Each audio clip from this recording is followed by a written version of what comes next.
Hello दोस्तों, आपका स्वागत है यूट्यूब चैनल डिक्टेशन क्लब में। आज का डिक्टेशन आनंद मासिक पत्रिका अंक 12 से होगा, जो कि 3 अलग-अलग स्पीड में होगा, जो कि रहने वाली हैं 80 शब्द प्रति मिनट, 90 शब्द प्रति मिनट और 100 शब्द प्रति मिनट। इसकी पीडीएफ आपको टेलीग्राम चैनल में मिल जाएगी, जिसकी लिंक आपको नीचे डिस्क्रिप्शन बॉक्स में मिल जाएगी। इसके अलावा आपको अन्य प्लेलिस्ट जैसे कि अन्य आनंद मासिक पत्रिका के अंक के डिक्टेशन और newspaper dictation, 10 minute non stop dictation, Ramdhari Gupta खंड 1, रामधारी गुप्ता खंड 2 के डिक्टेशन की प्लेलिस्ट की लिंक भी नीचे मिल जाएगी। और आपको हमारा यह प्रयास अच्छा लगता है तो वीडियो को लाइक तथा चैनल को सब्सक्राइब ज़रूर करें। तो डिक्टेशन स्टार्ट करते हैं 5 सेकंड के बाद।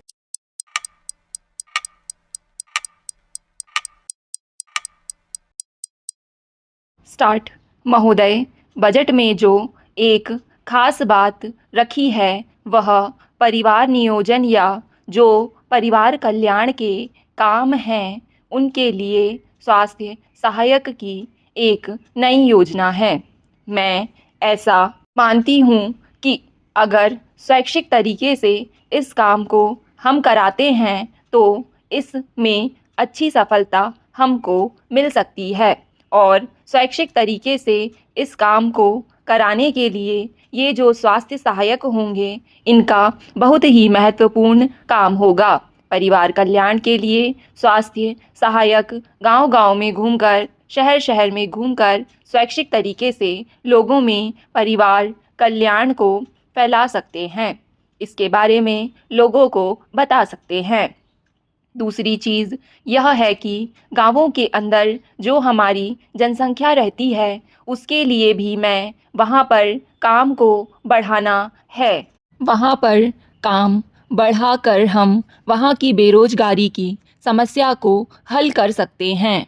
यह बेरोजगारी की समस्या हमारे देश के सामने एक सबसे बड़ी चुनौती है, जिसको कि हमारी सरकार को खुले मन से सहर्ष स्वीकार करना है।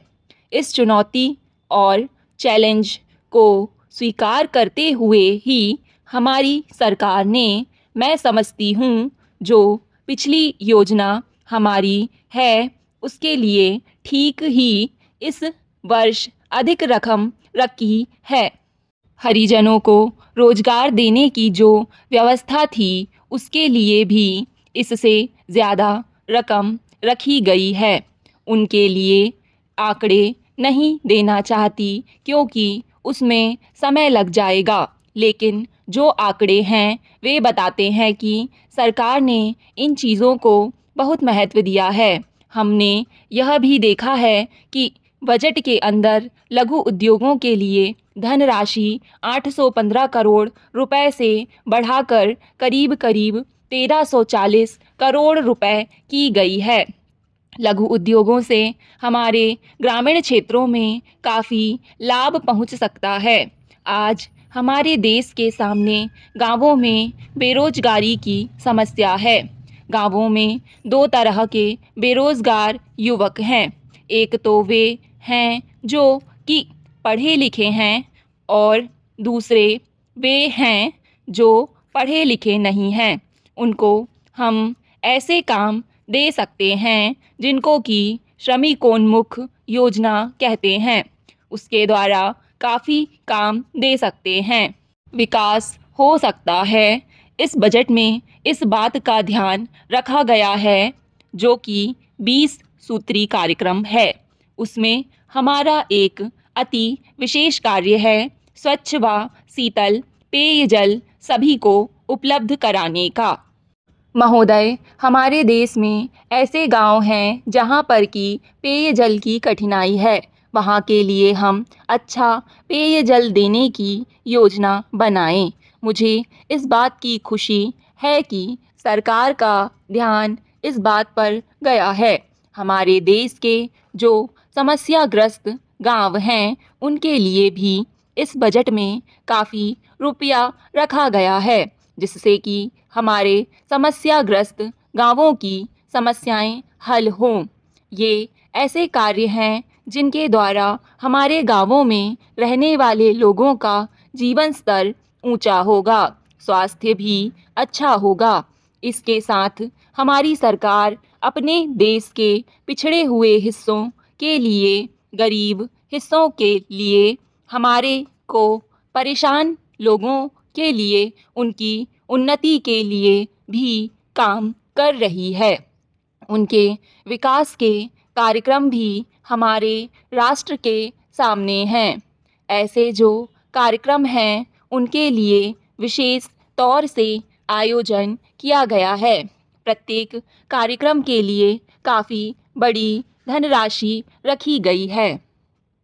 भारतवर्ष में जिस तरह से बड़ी जनसंख्या है, उतनी बड़ी जनसंख्या वाले चीन या एक दो और बड़े देश हैं। वहाँ पर भी हम जानते हैं कि देश चीन और दूसरे देश अपने तरीके से अपने अपने यहाँ इस कठिनाई को देखते हैं और इसकी बात करते हैं। सन 1971 में चीन ने भी परिवार नियोजन को बड़े ज़ोरों से आरंभ किया और 1% समृद्धि दर कम कर पाए हैं 10-11 वर्ष में, और उनकी ऐसी योजना है कि करीब 2000 में नकारात्मक समृद्धि बनेगी और 2050 में जनसंख्या 35 करोड़ तक आ जाएगी। इस तरह से हम देखते हैं कि हर एक देश अपनी आवश्यकता के अनुसार योजना को बनाता है।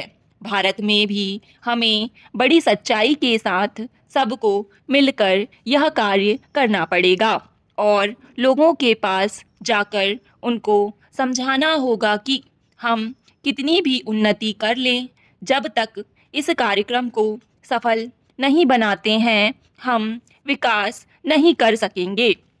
जैसा कि प्रधानमंत्री जी ने कहा है कि एक जन आंदोलन बनाकर चलेंगे, जिसमें हमारे माननीय सभा के सदस्य और जो भी जनता के प्रतिनिधि हैं और सब लोग इसमें हाथ बटाएंगे और राजनीति से ऊपर उठकर जब तक इस कार्य को नहीं करेंगे, तब तक आंदोलन नहीं बन पाएगा।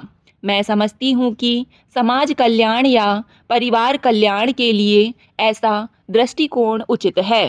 सभापति महोदय, मैंने बहस के बीच में बोलने की आशा नहीं की थी, क्योंकि हमने अपनी नीति को बहुत स्पष्ट कर दिया है। मुझे एक माननीय सदस्य से यह सुनकर आश्चर्य हुआ है कि हमारी नीति स्पष्ट नहीं है।